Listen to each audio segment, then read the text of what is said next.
Ma'am அதுக்குள்ள உட்காந்துட்டீங்க? ஏமா இப்போதானமா உட்கார்ந்த வேலை முடிச்சுட்டு, அது பொறுக்கலையா உங்களுக்கு? இல்லைங்க மேம், நம்ம சேலம் செமினார் வேற வருது இல்லையா, அதுக்கு ஏதாச்சும் பிளான் பண்ணிருக்கீங்களான்னு கேட்க வந்தேன். நான் ஒன்றும் சும்மா உட்காரல, உட்காந்து பிளான் தான் பண்ணிட்டு இருக்கேன். சேலம் செமினார் வேற நம்ம வந்து அனௌன்ஸ் பண்ணிட்டோம். ஸோ என்ன மாதிரி லுக் வந்து கொடுக்கலாம், ஸ்டூடெண்ட்டுக்கு என்னென்ன சிலபஸ் வந்து அதில் கவர் பண்ணலாம், ஃபீஸ் வேற ரொம்ப கம்மியாக 1600 சொல்லியிருந்தோம். அதுலேயே லஞ்ச் சர்டிஃபிகேட் எல்லாமே இன்க்ளூடுன்னு. பட் கம்மி ஃபீஸ் அப்படின்னாலும் கிளாஸ் வந்து அவங்களுக்கு அட்வான்ஸாக இருக்கணும். அதனால என்னென்ன சிலபஸ்லாம் கவர் பண்ணலாம் அப்படின்னு யோசிச்சுட்டு இருந்தேன். அது இல்லாமல் ஹேர் ஸ்டைல் வேற வந்து 2 ஹேர் ஸ்டைல் நாங்கள் சூஸ் பண்ணியிருந்தோம். ஒன்று ட்ரெடிஷ்னல், இன்னொரு ரிசப்ஷன்.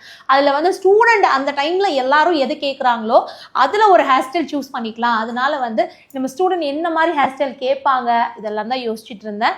ஸோ அட்மிஷன் வந்து ஸ்டார்ட் ஆயிருச்சு. நம்ம சேலம்ல நம்ம நிலாஸ் ஃபேஷன் இன்ஸ்டியூட்ல ஆஃப்லைன்ல நேரடியா என்னோட அட்வான்ஸ் மேக்கப் ட்ரிக்ஸ் அண்ட் டெக்னிக்கோட ஒரு சூப்பரான லுக் வந்து சொல்லி கொடுக்க போறேன். அதுவும் ரொம்ப அட்வான்ஸ் லெவல்ல இந்த கிளாஸ் இருக்க போகுது.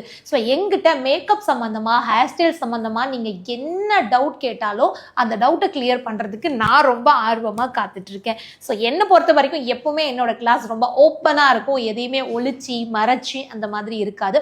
சின்ன சின்ன விஷயங்கள் கூட ரொம்ப டீட்டெயிலாக சொல்லி கொடுத்துருவேன். பட் நாங்கள் ஆஃப்லைன் கிளாஸ் அப்படிங்கிறதுனால, நம்ம இன்ஸ்டியூட்லேயே இந்த கிளாஸ் நடக்கிறதுனால ரொம்ப லிமிட்டட் சீட் தான் வந்து பிளான் பண்ணியிருக்கோம். ஸோ நீங்கள் இன்ட்ரெஸ்டாக இருந்தீங்கன்னா உடனே இந்த ஸ்க்ரீனில் வர நம்பருக்கு கால் பண்ணி உங்கள் சீட்டை முன்கூட்டியே புக் பண்ணிக்கோங்க.